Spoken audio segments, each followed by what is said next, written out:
Yosua pasal 8. Ai dibinasakan.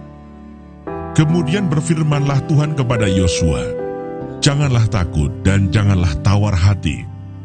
Bawalah seluruh tentara dan bersiaplah, majulah ke Ai. Ketahuilah, aku serahkan kepadamu raja negeri Ai, rakyatnya, kotanya dan negerinya. Dan haruslah kau lakukan kepada Ai dan rajanya seperti yang kau lakukan kepada Yeriko dan rajanya. Hanya barang-barangnya dan ternaknya boleh kamu jarah. Suruhlah orang bersembunyi di belakang kota itu." Lalu bersiaplah Yosua beserta seluruh tentara untuk pergi ke Ai. Yosua memilih 30.000 orang, pahlawan-pahlawan yang gagah perkasa. Mereka disuruhnya pergi pada waktu malam, dan kepada mereka diperintahkannya, katanya, "Ketahuilah, kamu harus bersembunyi di belakang kota itu untuk menyerangnya. Janganlah terlalu jauh dari kota itu, dan bersiap-siaplah kamu sekalian. Aku dan semua orang yang bersama-sama dengan aku akan mendekati kota itu. Apabila mereka keluar menyerbu kami seperti yang pertama kali, maka kami akan melarikan diri dari hadapan mereka.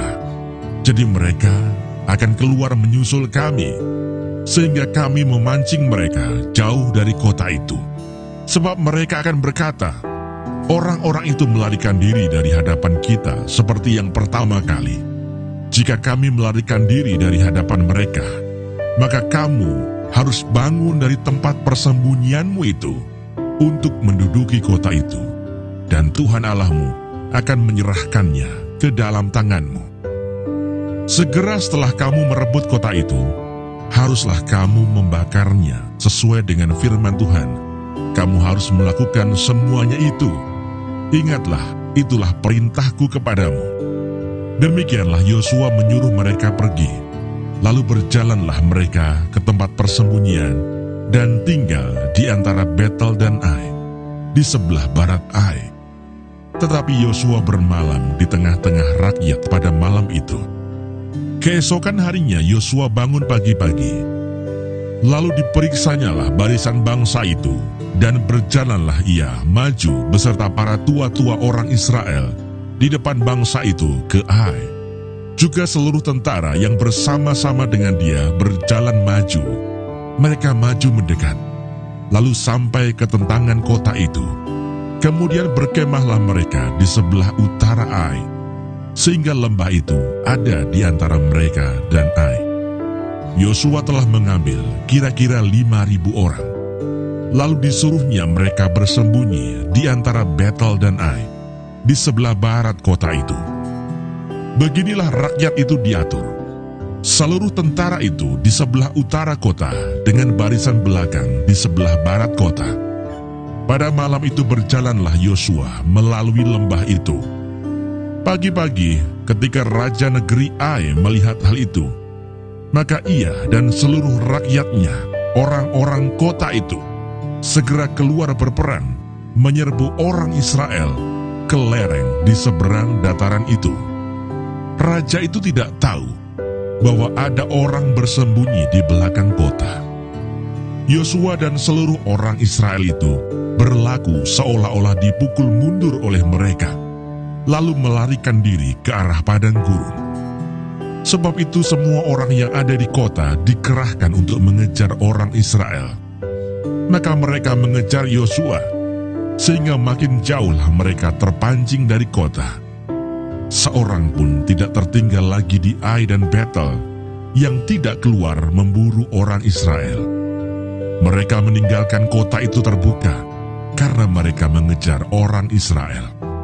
Lalu berfirmanlah Tuhan kepada Yosua, "Acungkanlah lembing yang ada di tanganmu ke arah Ai, sebab aku menyerahkan kota itu ke dalam tanganmu."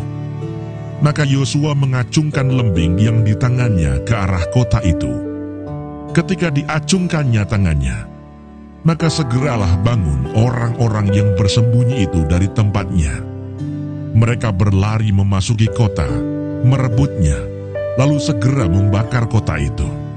Ketika orang Ai berpaling menoleh ke belakang, tampaklah tidaklah asap kota itu naik membumbung ke langit, mereka tidak sempat melarikan diri kemanapun juga. Sebab rakyat yang tadinya lari ke padang gurun berbalik melawan pengejar-pengejarnya. Ketika Yosua dan seluruh Israel melihat bahwa orang-orang yang bersembunyi itu telah merebut kota dan bahwa asap kota itu naik membumbung, berbaliklah mereka lalu menewaskan orang-orang Ai. Sementara itu juga keluar orang-orang Israel yang lain dari dalam kota menyerbu orang-orang Ai, sehingga terjepit di tengah-tengah orang Israel itu, yang ini dari sini dan yang itu dari sana. Orang-orang Ai ditewaskan, sehingga seorang pun dari mereka tidak ada yang dibiarkan terlepas atau luput. Tetapi Raja Ai ditangkap mereka hidup-hidup dan dihadapkan kepada Yosua.